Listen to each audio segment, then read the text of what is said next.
আসসালামু আলাইকুম প্রিয় দর্শক, আমি ব্যারিস্টার আনোয়ার হোসেন আমন্ত্রণ জানাচ্ছি বাংলা ভিশনের আইন বিষয়ক নিয়মিত অনুষ্ঠান ব্যারিস্টার্স ইনে। ব্যারিস্টার্স ইনে মূলত আমরা আইন এবং আদালত বিষয়ে কথা বলে থাকি। আজকে আমাদের অনুষ্ঠানে কথা বলার জন্য আমন্ত্রিত হয়ে আসছেন বাংলাদেশ সুপ্রিম কোর্টের senior practitioner barrister Ruhul Quddus Kajal. Barrister Ruhul Quddus কাজলকে আপনারা চেনেন, তিনি বাংলাদেশ বার কাউন্সিলের নির্বাচিত সদস্য এবং বাংলাদেশ সুপ্রিম কোর্ট বার অ্যাসোসিয়েশনের সম্পাদক। Barrister Ruhul Quddus Kajal, thank you for coming in এবং আপনাকে স্বাগত এই অনুষ্ঠানে। আপনার সাথে আমরা একজন স্টুডেন্টকে আমন্ত্রণ জানিয়েছি, সে হচ্ছে লন্ডন ইউনিভার্সিটি পড়াশোনা করছে, কিছুদিনের মধ্যে হয়তো ব্যারিস্টার হয়ে যাবে, 1 বা 2 বছরের মধ্যে। তার নাম তাহমিনুল ইসলাম সামি। সামি, তোমাকেও ধন্যবাদ এবং স্বাগত আমাদের অনুষ্ঠানে। Start with you barrister Ruhul Quddus Kajal, আপনার স্কুল, কলেজ এবং ইউনিভার্সিটি যদি ব্রিফলি বলেন একটু।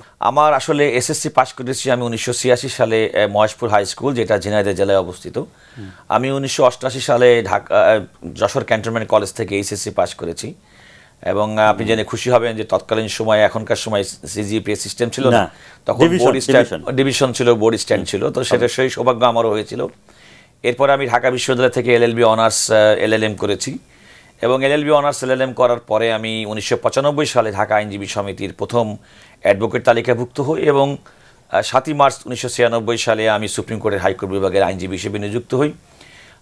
একথা বলা ভালো যে পরবর্তীতে ব্যারিস্টার হওয়ার আগে আমাকে কিউএলডি, কোয়ালিফাইং ল ডিগ্রি, যেটা আপনি জানেন আমরা সবাই করেছি, সেটা করার জন্য আমাকে আবারও ইউনিভার্সিটি অফ লন্ডনের আন্ডারে অনার্স করতে হয়েছে। সুতরাং আমি সেকেন্ড অনার্স করেছি ফ্রম ইউনিভার্সিটি অফ লন্ডন। এরপর আমি 2006 সালে honourable society of Lincoln's in থেকে আমি বার অ্যাটলেট ডিগ্রি করেছি। আচ্ছা, লিঙ্কনস ইনে যখন কল টু দ্য বার হয়, আমরা সবাই একটা খুব উৎসবমুখর পরিবেশে থাকি, ঈদের মতো থাকি, আমরা উইক টুইক পরে, ভালো পোশাক পরে সেরকম আমরা উৎসবটা পালন করি। আজকে আমরা লিঙ্কনস ইনে সেই পরিবেশে আপনাকে ফিরে নিয়ে যেতে চাই। স্বামীকে আমি রিকোয়েস্ট করবো, স্বামী তুমি যদি স্যারকে একটু উইকটা পরিয়ে দিয়ে সাহায্য করো আমাকে, আর কি সেই পরিবেশটায় নিয়ে যাব। Thank you mister Anwar. আপনি জানেন যে বার করার সময়, বিশেষ করে যদি কল টু দ্য বার হয়, সেদিন সেরিমনির অন্যতমই হচ্ছে যে আমরা সবাই ড্রেস পরি, আমরা গাউন পরি এবং আমরা উইক পরি। আচ্ছা, এই অনুষ্ঠানে আমরা সবসময় আমাদের প্রয়াত যারা ব্যারিস্টার ছিলেন দিকপাল, সেরকম ব্যারিস্টারদের আমরা স্মরণ করে থাকি আর কি। আমি আজকে একজনের নাম বলবো, আপনি যদি তার পাশে বিশেষণ ইউজ করেন আমি খুব কৃতজ্ঞ হব। ব্যারিস্টার রফিকুল হক। আমার সৌভাগ্য হয়েছে রফিকুল হক স্যারের প্র্যাকটিসে দেখার। সবচেয়ে বড় কথা কি জানেন, যে আমার কিন্তু দেখতে দেখতে অনেক দূর এসে গেছে, কারণ আমি আমাদের দেশের সবচেয়ে প্রথিতযশা আইনজীবী সিনিয়র অ্যাডভোকেট খন্দকার মাহমুদুদ্দিন আহমেদ সাহেবের জুনিয়র হিসেবে আমি কাজ শুরু করেছিলাম। ওনার সঙ্গে দীর্ঘদিন কাজ করেছি। 11-এর সময় ব্যারিস্টার রফিকুল হক সাহেবের যে ভূমিকা একজন আইনজীবী হিসেবে, বিশেষ করে তৎকালীন সময় স্বৈরশাসনের সময়ে রাজনৈতিক বন্দীদেরকে, বিশেষ করে 2 নেত্রীকে মুক্ত করার ক্ষেত্রে, রাজনৈতিক বন্দীদেরকে মুক্ত করার ক্ষেত্রে ব্যারিস্টার রফিকুল হক একজন আইনজীবী, তার কিন্তু অগ্রণী ভূমিকা ছিল। তো আজকের দিনে মরহুম রফিকুল হক, তার প্রতি আমি গভীর শ্রদ্ধা নিবেদন করছি। তাহমিনুল ইসলাম সামি, তোমার কাছে আসছি। তুমি ল পড়ছো কেন? স্যার, মূলত আমি ল প্রফেশনে আসছি আমার বাবা মার ইচ্ছায়। আমার বাবার খুব ইচ্ছা যে আমাকে ছোটবেলার থেকেই, আমি যখন অনেক ছোট ছিলাম, 1 অথবা 2-তে পড়তাম, তখনই আমার বাবার ইচ্ছা ছিল যে আমাদের 3 ভাইকে তিনি ব্যারিস্টার বানাবেন। আচ্ছা, তো এর উপর তোমরা কয় ভাই ব্যারিস্টার হয়েছে? আমি সবার বড়। তুমি সবার বড়? হ্যাঁ, এবং আমার সবার থেকে ছোট ভাই যিনি আছেন, সেও ব্যারিস্টার হওয়ার জন্য উদ্গ্রীব হয়ে আছেন, বর্তমানে এইচএসসি পরীক্ষার্থী তিনি। এবং আমার ব্যারিস্টার হওয়ার ক্ষেত্রে যার কথা একটু আগে স্মরণ করলেন, মরহুম ব্যারিস্টার রফিকুল হক স্যার, তাকে দেখেই আমি মূলত এই প্রফেশনে আসার প্রতি উদ্বুদ্ধ হই। বিশেষ করে তাকে দেখে এই প্রফেশনে আসার পিছনে একটা কারণ হলো যে তার যে দাতব্য কর্মসূচি, ব্যারিস্টার হিসেবে তিনি যে দাতব্য কর্মসূচিগুলো পরিচালনা করেছেন, তা দিয়ে আমি বুঝতে পারি যে এটি এমন একটি পেশা যার মাধ্যমে জনগণের খুব কাছাকাছি নিজেকে নিয়ে যাওয়া যাবে। তুমি কোথায় পড়ছো আসলে? স্যার, বর্তমানে আমি ইউনিভার্সিটি অফ লন্ডনের আন্ডারে এলএলবি 3য় বর্ষে পড়ছি। তোমার ফ্যামিলিতে কি আইনজীবী আছেন না? স্যার, আমার একজন কাজিন আছেন যিনি কিনা বর্তমানে ব্যারিস্টার হিসেবে কাজ করছেন। আচ্ছা, আমরা এই অনুষ্ঠানের মাধ্যমে আমরা তোমাকে একটা কথা বলতে চাই। যখন তুমি কোয়ালিফাইড ব্যারিস্টার হবে, যদি এই প্ল্যাটফর্ম থেকে তোমাকে আমরা রেফার করি 2জন অসহায় মানুষ যারা ফিস দিয়ে আইনের সহায়তা নেওয়া সম্ভব না, তাদেরকে তুমি হেল্প করবে? অবশ্যই স্যার। আচ্ছা, আমরা তোমার নামটা আমরা আমাদের ডেটাবেসে রেখে দেবো। আচ্ছা, থ্যাংক ইউ। আচ্ছা, ব্যারিস্টার রুহুল কুদ্দুস কাজল, আপনার সাথে ব্যারিস্টার মোহাম্মদ মুজিবুর রহমান, লন্ডনে আমাদের প্র্যাকটিসিং ব্যারিস্টার, এবং তিনি সিনিয়র অ্যাসিস্ট্যান্ট জাজ ছিলেন বাংলাদেশে। তার একটা ইন্টারভিউ আমি গ্রহণ করেছিলাম আর কি, এবং সাথে সাথে আরেকটা ইন্টারভিউ গ্রহণ করেছিলাম একই সাথে। এটা হচ্ছে আমিরুল ইসলাম অরুণ। তিনি বাংলাদেশে নাটক পরিচালনা করতেন। বাংলাদেশে বিভিন্ন টেলিভিশনে তার অনেক নাটক পরিচালিত হয়েছে। আমি ইন্টারভিউ গ্রহণ করেছিলাম। চলুন আমরা ইন্টারভিউটা আগে একটু দেখে আসি, তারপর আমরা কথা বলছি। দেশে তো বহুত মাস্তানি টাস্তানি করতা না, আর বাংলাদেশে তুমি যদি চাক্কু নিয়ে হাঁটতা ওটা কোনো সমস্যা না, ওটা কোনো সমস্যা না, পুলিশ তাকায় থাকতো। লাঠি নিয়ে যদি ধরো একজনকে দৌড়াইলা, না কোনো ব্যাপার না, পুলিশ তাকায় থাকতো চুপচাপ, চট্টাপ করতে কোনো ব্যাপার না, কোনো ব্যাপারই না। কিন্তু এদেশে আপনি যদি রাস্তার মধ্যে শাউট করে একজন আর একজনের উপর শাউট করে, তখনও পুলিশ এসে আপনাকে অবস্থান। তার মানে বাংলাদেশে তুমি মাস্তানি করতা, এই দেশে এসে করো না, কারণটা কি? মানে আইন, একমাত্র আইন। মাথার মধ্যে আমি যখনই হিথ্রোতে ঢুকছি তখন থেকে মাথার মধ্যে একটা জিনিস ঢুকে গেছে যে ইউকের আইন এত স্ট্রং, এমনভাবে ইমপ্লিমেন্টেশন হয়, সেখানে আমি বাংলাদেশের যে অভ্যাসটা ওখানেই ফেলে চলে আসছি। এখানে আমার কোনো অপশন নাই মানুষের সাথে এরকম কোনো, মানে কিছু করলে পার পাবো না, এটা কোনো পার পাবো না একদমই। যার জন্য করো না? না, যার জন্য কখনোই দেশে ওটা কোনো সমস্যা ছিল? দেশে ওটা কোনো সমস্যা, লাঠি দিয়ে মার, হ্যাঁ মার কোনো সমস্যা নেই। মুজিব ভাই, আসসালামু আলাইকুম। ওয়ালাইকুম আসসালাম। কেমন আছেন আপনি? আলহামদুলিল্লাহ ভাইয়া। আপনি তো বাংলাদেশে জাজ ছিলেন। জি। বাংলাদেশে মানুষ বেশি ক্রিমিনাল অ্যাক্টিভিটির সাথে ইনভলভ হইতে খুব হেজিটেশন ফিল করে না কেন? কারণটা কি? সত্যিকার অর্থে যেটা বাংলাদেশের যে ক্রিমিনাল জাস্টিস সিস্টেমটা, এটা আছে ঠিকই, কিন্তু ইমপ্লিমেন্টেশন প্রপার হয় না। আপনি যদি কম্পেয়ার করেন to the European countries, specially UK, এখানে ক্রিমিনাল অ্যাক্টিভিটিস করার আগে কিন্তু একটা ক্রিমিনাল অথবা অ্যাকিউজ পারসন কয়েকবার করে চিন্তা করে যে সে এটাকে সামাল দিতে পারবে কিনা। তার মানে পার পাওয়া যাবে না, কিছু পার পাওয়া যাবে না এখানে, কারণ এমনভাবে টাইট সিস্টেমটা, তারা মানে যে কোনো মূল্যেই তাকে মানে এটার বিচার করবে। কিন্তু বাংলাদেশে তো ঘুষ দুর্নীতি রয়েছে, তারপরে অদক্ষতা রয়েছে, ম্যাল প্র্যাকটিস রয়েছে, পুলিশরা এটার সাথে জড়িত, অ্যাডমিনিস্ট্রেশন জড়িত, প্রপার এভিডেন্সের অভাব রয়েছে। থাকলেও যার কাছে আপনি, যেমন আইও, ইনভেস্টিগেশন গেটিং অফিসার, ওনার কাছে আপনি ইনভেস্টিগেশনের জন্য রিপোর্টটা চাবেন, কিন্তু ওনাকে টাকা দিয়ে এটা পজিটিভটা নেগেটিভ করে ফেলবে। তখন সেই মিসক্যারেজ অফ জাস্টিস হয়ে যায়, প্রপারলি জাস্টিস হয় না, আর সেটা সুযোগ নেই হলো পারপিট্রেটর অফ দ্য অফেন্সেস। আমার পরের প্রশ্ন হচ্ছে মুজিব ভাই, আমি মাঝে মাঝে, আপনিও দেখেন যে লাঠি সোটা নিয়ে গ্রামে গঞ্জে 50 জন, 100 জন, 500 জনে মারামারি হচ্ছে এবং একটার পর একটা হয়েই যাচ্ছে। এদেরকে কখনো আইনের আওতায় আনা হয় না। আপনার কি মনে হয় এগুলোকে আইনের আওতায় আনলে একটু চেঞ্জ ফিল করতাম আমরা? জি, অবশ্যই। আসলে বাংলাদেশে একটা ক্রিমিনালের একটা ওয়ার্ড আছে, অ্যাফ্রে মানে হলো মানে committing any criminal act in the public place. তো এই ক্ষেত্রে যখন কোনো পারসন কোনো পাবলিক প্লেসে কোনো অপরাধ করে, আপনারা দেখবেন এই দেশে পাবলিক অর্ডার অ্যাক্টের আন্ডারে তাদেরকে কিন্তু লায়াবল করা হয় এবং সেই সুযোগটাই দেওয়া হয় না। কিন্তু বাংলাদেশে যখন মারামারি করে, কাটাকাটি করে একজন আরেকজনকে মানে আহত করে ফেলতেছে, কিন্তু এন্ড অফ দ্য ডে গিয়ে এগুলোকে আমলে আনা হয় না। প্রিয় দর্শক, আমরা ইন্টারভিউটা দেখে আসলাম। ইন্টারভিউতে ওনারা যা বলেছেন সেটা হচ্ছে যে অপরাধ কেন সংগঠিত হয়। সিনিয়র অ্যাসিস্ট্যান্ট জাজ যেটা বলছেন এবং ডাইরেক্টর অরুণ যেটা বলছেন, সেটা হচ্ছে তাদের দৃষ্টিভঙ্গি হচ্ছে পরিবেশগত কারণে। অর্থাৎ ব্যক্তি একই, আপনি বা আমি, আনোয়ার হোসেন বা আপনি রুহুল কুদ্দুস কাজল, বাংলাদেশে গাড়ি চালান একইভাবে, ও লন্ডনে গেলে আপনি গাড়ি চালান কিন্তু অন্যভাবে, একইভাবে চালান না। বাংলাদেশে আপনার নেচার একরকম, বিদেশে গেলে, সভ্য দেশে গেলে আপনার নেচার আরেক রকম হয়ে যায়। তো ওনারা বলছেন যে বাংলাদেশে অপরাধ করলে পার পাওয়া সম্ভব, যার কারণে অপরাধ সংগঠিত হয়, অন্য কোনো কারণ নেই। আপনার কি মন্তব্য এই বিষয়ে? না, আমি ওনার এই মন্তব্যের সঙ্গে পুরোপুরি একমত নই। আচ্ছা, কারণ আপনি খেয়াল করে দেখুন, যদি বাংলাদেশের প্রেক্ষাপটকে বিবেচনা করে যদি মনে করে থাকেন যে নানা প্রেক্ষাপটে অপরাধ সংগঠিত হয়, আপনি বলুন তো বিভিন্ন সময় যে আমরা পত্রপত্রিকায় দেখি আমেরিকার মধ্যে জায়গায় কোনো একজন ব্যক্তি অটোমেটিক রাইফেল নিয়ে একটা স্কুলে গিয়ে দেদারসে মানুষ মেরে ফেলছে। কি তার এমন কি আছে? তার না অর্থনৈতিক কোনো বাধ্যবাধকতা আছে, না অন্য কোনো বিষয় আছে। এবং অধিকাংশ ক্ষেত্রে এই সমস্ত ব্যক্তিগুলো যারা শুটিং করে মারে, তাদের কিন্তু অপরাধ প্রবণতা কোনো রেকর্ডও থাকে না। সুতরাং অপরাধ কেন হয় সেগুলোর জন্য কিন্তু আলাদা বিশ্লেষণের ব্যাপার আছে, নানা কারণে অপরাধ সংঘটন হতে পারে। উনি যেটা উল্লেখ করেছেন সেটা হচ্ছে বিচারহীনতা একটা অপরাধীদেরকে উস্কে দেওয়ার ক্ষেত্রে, উৎসাহিত করার ক্ষেত্রে অন্যতম কারণ হতে পারে। কিন্তু বিচারহীনতাই একমাত্র কারণ অপরাধ সংগঠনের জন্য না। একটা নানা অর্থনৈতিক বাস্তবতা আছে। বাংলাদেশে যেগুলো একটা চুরি করে, অধিকাংশ ক্ষেত্রে চুরি করে যারা একেবারে নিম্ন শ্রেণীর চোর, আমি যারা বলছি, তারা চুরি করে পেটের দায়ে। আর উচ্চ শ্রেণীর চোর যারা কোটি কোটি হাজার হাজার কোটি টাকা চুরি করে, তারা কোন দায়ে করে? তারাও তো অপরাধ করে।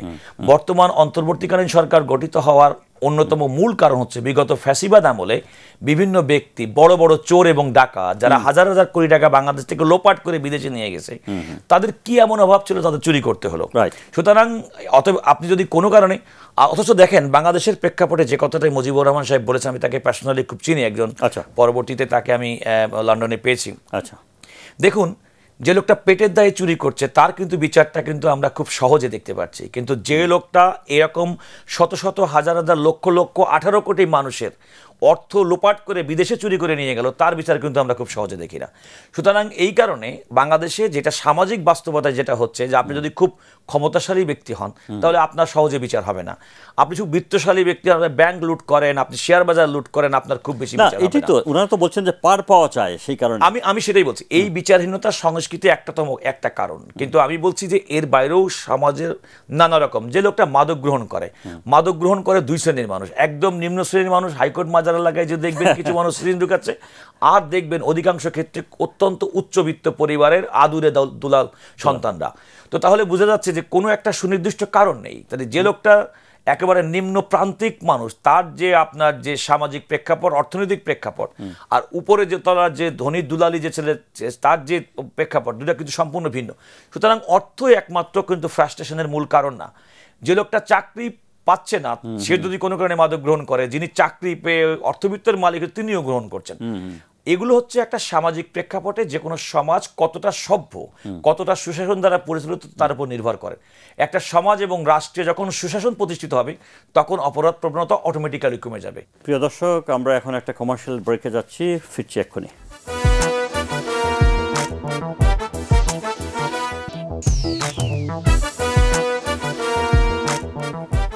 ফিরে আসলাম কমার্শিয়াল ব্রেক থেকে। আমরা যাচ্ছি সামির কাছে। সামি, তোমার কিছু প্রশ্ন আছে স্যারের কাছে, তোমার প্রশ্নগুলো একটু পড়ে ফেলো। স্যার, আমার প্রথম প্রশ্ন হলো স্যার, যে প্রত্যেক দেশের মতো আমাদের দেশেও তো লিগ্যাল এইড ব্যবস্থাটি চালু রয়েছে, যার উদ্দেশ্য কিনা দরিদ্র এবং হতদরিদ্র মানুষ যাতে আইনি সেবা থেকে বঞ্চিত না হয় এবং তাদেরকে যাতে বিনামূল্যে আমরা সেবা প্রদান করতে পারি স্যার। কিন্তু স্যার, দুর্ভাগ্যজনক হলেও সত্য যে আমরা যারা আইন পড়ছি স্যার, এই বিষয়টি, এই লিগ্যাল এইডের বিষয়টি স্যার, তারা ছাড়া বাহিরের অনেকের কাছে এটা অজানা স্যার। তো যেহেতু স্যার আপনি একজন সিনিয়র আইনজীবী, তাই আপনার কাছে আমার প্রশ্নটি হলো যে আমরা কিভাবে সাধারণ মানুষকে এই লিগ্যাল এইডের ব্যাপারে অবহিত করতে পারি? না, দেখুন, আমাদের এটা তো একটা প্রচারের বিষয়, কিন্তু লিগ্যাল এইড সাপোর্ট দেওয়ার মতো আমাদের আইনি কাঠামো কিন্তু বাংলাদেশে আছে। যেমন আমাদের প্রত্যেকটা জেলা আদালতে কিন্তু একটা ওই জেলা ভিত্তিক একটা লিগ্যাল এইড কমিটি আছে, এবং যেমন সুপ্রিম কোর্টে একটা লিগ্যাল এইড কমিটি আছে, এবং সেখানে একজন মাননীয় বিচারপতির নেতৃত্বাধীন কমিটি ফাংশন করে। এবং আপনি অনেক জায়গায় খেয়াল করে দেখবেন সুপ্রিম কোর্টের মধ্যে কোনো অনেক জায়গায় লেখা আছে জাতীয় আইনগত সহায়তা দান কেন্দ্র, এবং সেটা একটা ফুল ফ্লেজেড অফিস আছে।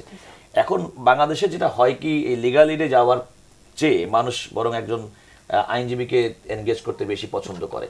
তবে আমি যেটুকু জানি সেটুকু হচ্ছে এই আইনগত সহায়তা সিস্টেমটাতে আমাদের কিন্তু ফরেন ফান্ডিংও আছে, এবং আমার জানা মতে ইউএনডিপির একটা প্রজেক্ট, যে প্রজেক্টের ভিত্তিতে আমাদের এই প্রতিষ্ঠানে আর্থিক সহায়তা দেওয়া হয়, এবং সেই সহায়তার মাধ্যমে প্রত্যেকটা জেলায় লিগ্যাল এইড কমিটি আছে, সেই কমিটির কাছে কেউ আইনগত সহযোগিতা চাইলে সেই সহযোগিতা করে। তোমার সেকেন্ড কোশ্চেন। আমার দ্বিতীয় প্রশ্নটি হলো যে আমরা যারা নবীন যারা আছি, যারা কিনা কিছুদিন পর পাশ করে আমরা বের হবো স্যার, আমাদের এই আইন পেশায় তো স্যার অনেক এরিয়া অফ প্র্যাকটিস রয়েছে স্যার। তো আমরা যারা নবীন আছি তারা আমরা কিভাবে বুঝবো, যে কি করে বুঝবো যে আমাদের কোন এরিয়াতে প্র্যাকটিসে আসা উচিত, কিসের উপর ভিত্তি করে আমরা এই বিষয়টি মূল্যায়ন করবো? দেখো, একটা অত্যন্ত কঠিন প্রশ্ন এই কারণে যে তুমি এই বয়সে ছাত্র থাকা অবস্থায় ভবিষ্যৎ নিয়ে যেভাবে সন্দিহান, এরকম প্রত্যেকটা আইনের ছাত্রের জীবনেই একটা অনিশ্চিত ভবিষ্যৎ কিন্তু থাকে। তেমনটি আমারও ছিল, আমাদের অনেকের মধ্যেই ছিল, আমার ধারণা প্রত্যেকেই ছিল, আনলেস যদি আমাদের পারিবারিকভাবে ওইরকম ঐতিহ্য না থাকে কিংবা আর্থিক। এই পেশার মূল যেটা সমস্যা সেটা হচ্ছে আর্থিক সমস্যা। কারণ অন্য যে কোনো চাকরিতে গেলে তুমি কিন্তু জানবা যে আমি চাকরিতে যদি আজকে জয়েন করি তাহলে আমার ইনক্রিমেন্ট বেড়ে এত বছর পরে আমার এই প্রমোশন হবে, এত বছর বয়সে এ হবে, এত বছর বয়সে ওই সময় গিয়ে আমি যখন রিটায়ারমেন্টে যাব তখন রিটায়ারমেন্টের পরে এই বেনিফিটটা পাবো। আর তুমি যখন ল প্র্যাকটিস শুরু করছো তখন কিন্তু তোমার সামনের দিনটা অজানা। এই অজানা পথটা পাড়ি দেওয়ার জন্য তোমাকে যেটা করতে হবে, তোমার লেখাপড়া, তোমার বিদ্যা বুদ্ধি, তোমার যোগ্যতা এবং তোমার অধ্যবসায়, এগুলোকে সব কিছু একত্রিতভাবে করবে। তার সঙ্গে যেটা যোগ হবে, তুমি কোন সিনিয়র এবং কোন মাপের সিনিয়র আইনজীবীর সঙ্গে তুমি কাজ শিখছো। রাত দিন পরিশ্রম করে তোমার সিনিয়র তোমাকে ভবিষ্যতের পথ প্রদর্শনের ক্ষেত্রে অন্যতম ভূমিকা পালন করতে পারে। তবে এই মুহূর্তে আমাদের লিটিগেশন কিংবা ইনহাউস প্র্যাকটিস ডিটারমিন করাটা খুব কঠিন। তবে যেটা হয়ে থাকে যে আমাদের কিন্তু শুধুমাত্র একজন ল গ্রাজুয়েট হলেই কিন্তু সে সঙ্গে সঙ্গে প্র্যাকটিসে যেতে পারে না। তার বার কাউন্সিলের পরীক্ষা দিতে হবে, নিম্ন আদালতে আইনজীবী হতে হবে, এরপরে হাইকোর্টে আইনজীবী হতে হবে, পরবর্তীতে আপিল বিভাগের এনরোলমেন্ট হতে হবে, সিনিয়র অ্যাডভোকেট হতে হবে, যে সমস্ত ধাপগুলো আমি ব্যক্তিগতভাবে পার হয়ে আসছি। তো সুতরাং এই ধাপগুলো অতিক্রম করার ক্ষেত্রে যখন অ্যাডভোকেট হয়ে যাবা, তোমার সিনিয়রের সঙ্গে মূলত আমরা পরিচিতির মাধ্যমে একজন সিনিয়রকে এনগেজ করে, তার সঙ্গে কাজের পরে প্রাথমিকভাবে কাজ করলে, সব ধরনের কাজ করলে তোমার একটা আইডিয়া হবে যে কোন কাজটা তোমার সবচেয়ে ভালো লাগছে। এটা কি সিভিল ল প্র্যাকটিস, এটা ক্রিমিনাল ল প্র্যাকটিস, এটা কোম্পানি, এটা কর্পোরেট হাউস, তখন আসলে নির্ধারণ করা সম্ভব, কিন্তু আগে থেকে একজন ব্যক্তিকে ডিটারমিন করে দেওয়া সম্ভব না। ওকে, থ্যাংক ইউ। আমি আপনাকে সামনে একটা ইংল্যান্ডের একটা ডিসিশন পড়ে শোনাই, আপনি একটু মন্তব্য করেন পরে। সেটা হচ্ছে স্লিপ ওয়াক কেস। হ্যাঁ, একজন ভেটারান আফগানিস্তান থেকে সে যুদ্ধ করে দেশে যখন ফিরে ইংল্যান্ডে ফিরে গিয়ে প্রথম রাত্রে যেদিন ঘুমায়, তার পাশের রুমে ছিল তার একজন বান্ধবী, অর্থাৎ ফিমেল ফ্রেন্ড, নট গার্লফ্রেন্ড। সে ওই বান্ধবীকে সে রেপ করে। সে ডিফেন্স হিসাবে নিয়ে আসছে যে আমি আসলে জানি না আমি তাকে রেপ করেছি কিনা, আমি ঘুমিয়েছিলাম, ঘুমের মধ্যে আমি কি করেছি আমি জানি না। তারপরে তাকে বিভিন্ন এক্সপার্ট দিয়ে পরীক্ষা করা হলো। রাত্রে সে যখন ঘুমালো, দেখা গেল এক্সপার্টরা দেখে যে সে রাত্রে ঘুমের মধ্যে কথা বলে, ঘুমের মধ্যে হাঁটে, ঘুমের মধ্যে কথা বলে, ঘুমের মধ্যে পানি খায় ইত্যাদি। দেখে সবাই ডিসিশন নিল না, ইয়াস, ঘুমের মধ্যে সে অনেক কিছু করতে পারে এবং করে। ফলে তাকে একুইটেড করা হয়। এইসব ডিসিশন আমাদের দেশে তো ইংল্যান্ড কিংবা ইন্ডিয়া, পাকিস্তানের প্রেসিডেন্ট অনেক সময় ইউজ করা হয়। আপনি কতটুকু বিচলিত এইসব ডিসিশন যদি এখানে ইউজ করার জন্য কেউ চেষ্টা করে? আসলে বাস্তব কথা হচ্ছে, আমাদের দেশের যে আইন দ্বারা বিচার পরিচালিত হয়, মূলত 3টা আইন দ্বারা ফৌজদারি আইন বাংলাদেশে বিচার হয়। একটা হচ্ছে 1860 সালের দণ্ডবিধি আইন, 1872 সালের সাক্ষ্য আইন, এভিডেন্স অ্যাক্ট, এবং 1898 সালের সিআরপিসি অর্থাৎ ফৌজদারি কার্যবিধি। পরবর্তীতে অনেক আইন হয়েছে এবং এই আইনের মধ্যে কিছু কিছু সংশোধন হয়েছে। মূলত এইগুলোর উপর ভিত্তি করে অপরাধের বিচার হয়ে থাকে। আপনি যেটা বললেন সেটা হচ্ছে যে আমরা যখন ইংল্যান্ডে পড়াশোনা করেছি, ওখানে মূলত সব ধরনের অফেন্সের ক্ষেত্রেই একটা অফেন্সের 2 ধরনের পার্ট থাকে, একটা হচ্ছে অ্যাক্টাস-রিয়া, একটা হচ্ছে মেন্স-রিয়া। অর্থাৎ ওই আফগানিস্তানের নাগরিক তাকে তার পাশের রুমে থাকা ফিমেল ফ্রেন্ডকে রেপ করেছে, সেটা হচ্ছে একটা ঘটনা, অ্যাক্টাস-রিয়া অর্থাৎ কাজটা করেছে। দ্বিতীয় হচ্ছে আপনি যেটা বললেন যে তার ঘুম হতো না, তার মেন্স-রিয়া, তার কি আসলে উদ্দেশ্য ছিল তাকে রেপ, ইন্টেনশনটা ছিল কি রেপ করা। ইংল্যান্ডে কিন্তু বিচারের ক্ষেত্রে এই 2টা বিষয়কে সমানভাবে গুরুত্ব দেওয়া হয়, গিল্টি স্টেট অফ মাইন্ড। এবং আমাদের দেশে যেটা হয়েছে, আমাদের দেশে মূলত বিচার প্রক্রিয়ার ক্ষেত্রে, এটা অনেক ক্ষেত্রে আমি নিজেও কোর্টে আর্গুমেন্ট করে থাকি যে আমার স্টেট অফ মাইন্ডটা ওই সময় ছিল না একটা অপরাধ করার মতো। কিন্তু বাস্তবতা হচ্ছে আমাদের ফৌজদারি কার্যবিধি আইনের প্রয়োগের ক্ষেত্রে আমাদের মাননীয় বিচারকরা, নিম্ন আদালত বলেন কিংবা উচ্চ আদালত বলেন, সেই ক্ষেত্রে এই মেন্স-রিয়া পার্টটুকুভাবে গ্রহণ করে না। যেমন আমাদের দেশের সর্বোচ্চ আইন হচ্ছে দণ্ডবিধির 302 ধারায় মানুষকে ফাঁসি দেওয়া হয়, যাবজ্জীবন দেওয়া হয়। 300 ধারায় বলা আছে আপনি হত্যা বলতে কি বোঝান। এর আগে বলা culpable homicide not amounting to murder. এইটুক প্রেভেরির মধ্যে কতটুকু যে একজন বিচারক এক্সটেন্ড করবেন।